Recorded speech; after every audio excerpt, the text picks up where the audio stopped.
Hello po, ito po yung order na Scrabble. Na bata pa. Lahat matatanda na eh. Right, eh? So, Tapos siya lang ata ang nalagyan po babae. namin ng extra kayo para sa sisip.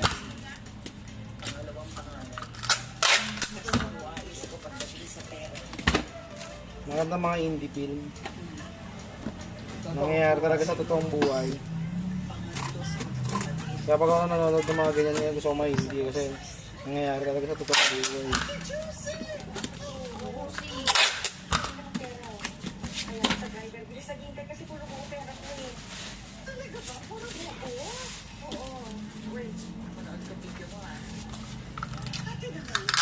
Napanood nyo na ba kay Philip Salvador, yung rest back? Kapatid sila. Pero may ganyan, may iba't ibang klaseng, may iba't ibang klaseng. Yung sila Nash yung ano, yung bida.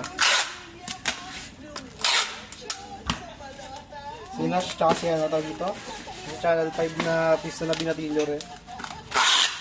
Kasi Philip Salvador. Kasi ano, ay dito si Patrick ano.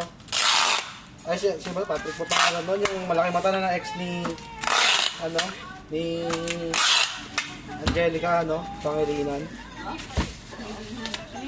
Si Angel, ano? Pangaliban. Sa yun, si ano yung sa The One That Got, sa Totga, The One That, ay, That Called Things Tadhana. Yung bida doon sa ano, si ano, Angelica ba yun? Yung sa That Thing Called Tadhana, yung ang background music yung ano, Badi Baba.